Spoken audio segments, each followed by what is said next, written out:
Hi, coaches. This segment is on the ILS. It's not about the techniques of how to do it. You've got your training. It's again giving you a context on it, giving you an overall idea about it, maybe some insights that will be possibly useful for you. I mentioned on a previous segment that 10 years ago when we launched MaxiMind and everything was prepared and all the coaches were trained and all the learning break LBPs sets were in and they were installed in all the schools and we had all our rooms and we're ready to go. And I was feeling very prepared. I was having some second thoughts and I'm going, is the science really as good as it says? I mean, I've checked it and double checked it and triple checked it, but I wanted to quadruple check it. I wanted to follow up with some of the school boards that have used it in the past. I don't know why, but I just got into a mood. I guess because the risk was high and I wanted to make sure I wasn't going to fail. And I was having difficulty reaching certain people that had published testimonials, professionals and educators, school board principals and so on. And I contacted Edward Hallowell. Edward Hallowell, I'm looking at his book on the shelf here. He's written a book called Driven to Distraction. Edward Hallowell is a neuropsychiatrist, a Harvard medical professor, a clinician. Last I checked, 10 years ago, he was $1,000 an hour to talk to him. He's a cool guy. He knows stuff. He is a big advocate of the Learning Breakthrough Program. And I contacted him, actually his clinical director, because he wasn't available at the time, but his clinical director spoke to me, verified the claims of the Learning Breakthrough Program, that they were legit and that they still use it and they do use it and they do hold by it. And they advocate that all their clients get an LBP kit and work with it. But she said, "Have you used the integrated listing system?" I said, "No, I've never heard of it." She says, "Oh, if you like LBP, you'll love ILS." I said, "How much experience do you have?" She says, "Well, we have a lot of experience with it. This is absolutely fantastic. This is a must-have for somebody like you." And then I called the ILS company. I got a rundown on the history and the development. They had founded in 2008. I became a client of theirs in 2010. And we're probably their biggest purveyor of their equipment and trainer in their system in Canada, probably by a long shot. Although they are used by many thousands of therapists in dozens of countries all over the world, we're happy users. We use the ILS and the LBP, both sensory integration exercise programs. And just to put a bit of a spin on it, last segment was about LBP. I should have included the ILS exercises as well as a specific story. But the ILS exercise story is remarkable by itself. This is the work of Lucy Jane Miller, who has 2 doctorates in occupational therapy, has a star clinic in the United States, saintly, brilliant, fantastic person, charitable organization, invented the term sensory processing disorder, got it listed in the DSM-4 or 5, DSM-4, and an incredible therapist and trainer of therapists. So she is the exercise collaborator for ILS. The other component, which is the purpose of this talk, is the music component. So I bought in and I used it and I'm happy till today. I want to focus on somebody, an expert in neuroplasticity. His name is Norman Deutsch. He wrote a book called The Brain That Changes Itself. He is an international fellow. probably the world's foremost neuroplastician, together with Michael Mazurek in California. And he's cross-appointed between Columbia University and University of Toronto. He's a neuropsychiatrist. This book was voted the #1 introductory book on the brain by the Dana Foundation, which is the largest funder of brain research in the world, or at least so they say.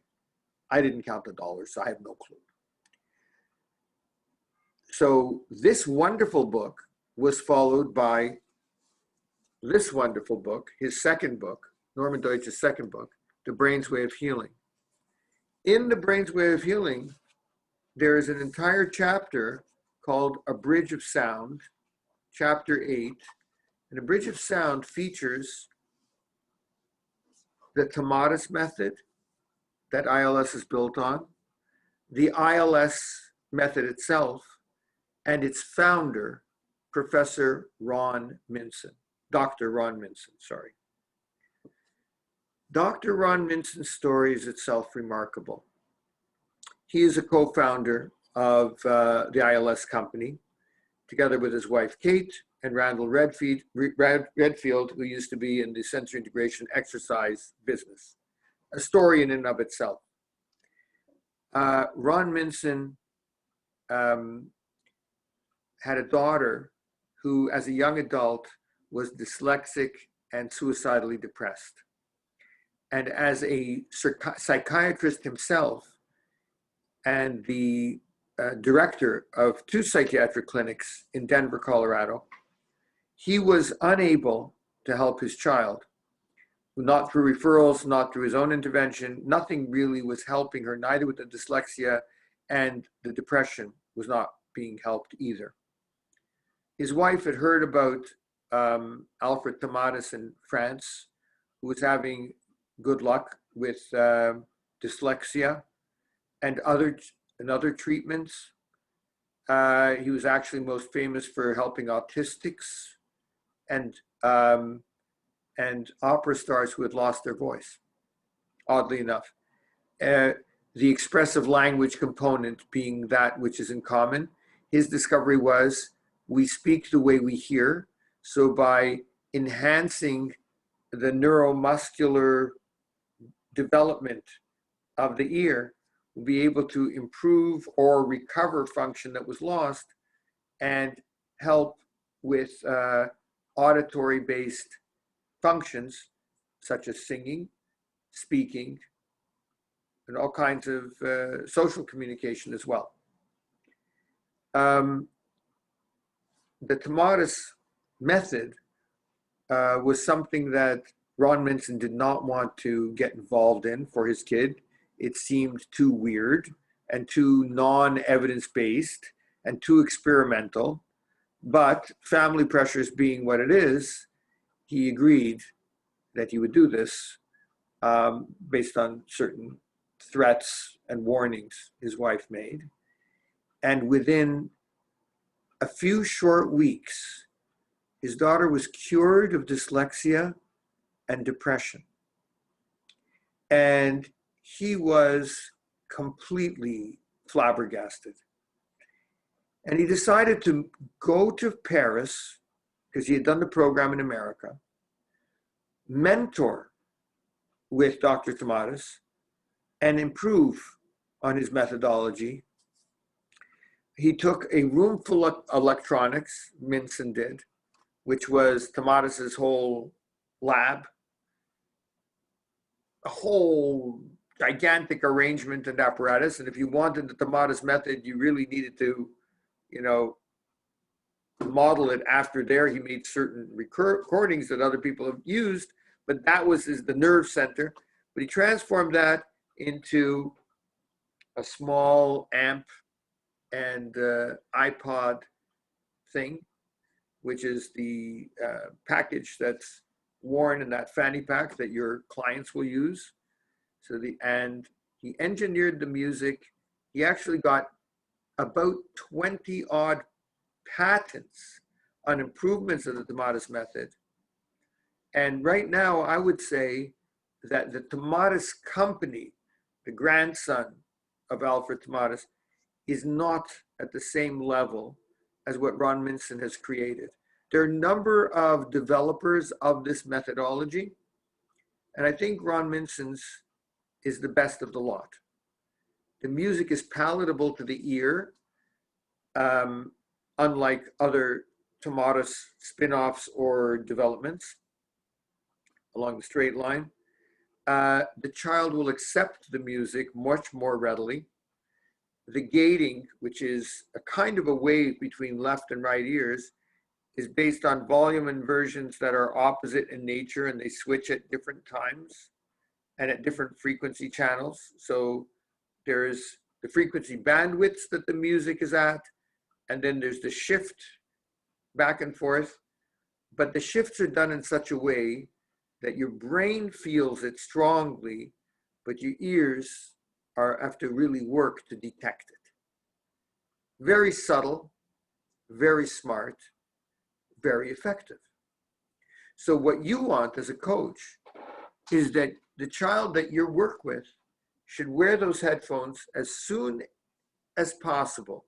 As soon as you come in, hi there, wash their hands. While you're chatting, you're putting on that belt. You've already got the playlist selected. You've already tested the headphones. So before the child comes in, you know that they're working. You know the amp is charged. You know the iPod is charged. You know the music is queued up, and you're ready to press play.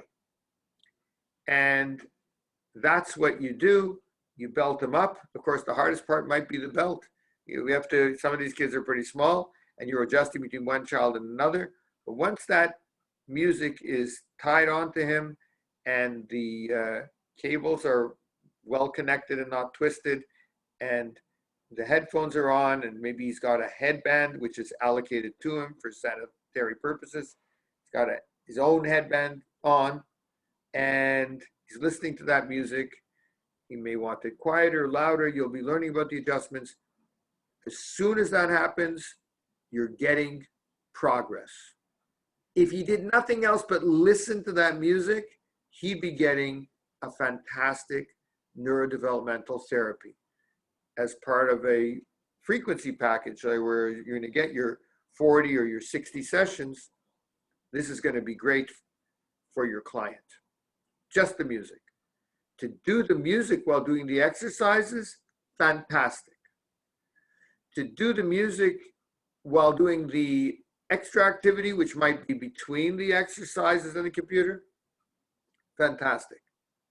To do frankly, I don't believe in extra activities. I think you could, I think you can totally and fully engage a child doing the core therapies that you need to do. Somehow coaches all think that you need to do extra activities.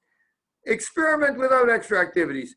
Make the child eat out of your hand, so to speak, with the program itself. But anyway, when you come on to the play attention or the M-wave part, depending on what your protocols are, the child is doing the computerized work. Some children can continue to wear the music. I advocate for that. Other children would get confused and distracted by the music, in which case, let's take it off. A half hour with the music, 35 minutes, 40, whatever it is, 30, 35, 40, it's pretty good. It's a very, very solid dose. Now, there are some children who it's going to be a whole process getting them used to the music. We have coach-to-coach support, office support. We have a lot of experience with certain low-functioning kids that cannot bear to have those headphones on them. We've got a system for that. It deserves a whole other subject. But here we're just talking about the duration and the progress of that music, what that technology is about, how it helps, and that it helps. And I would actually say that the movement and music together is the sensory integration piece of the MaxiMind puzzle.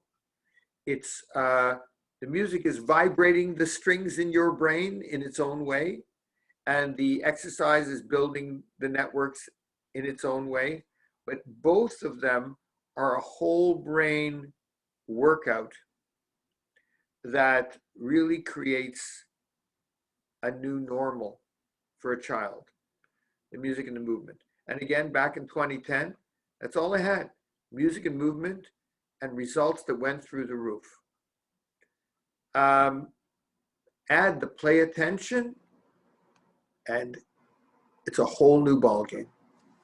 Let's talk about that in the next segment.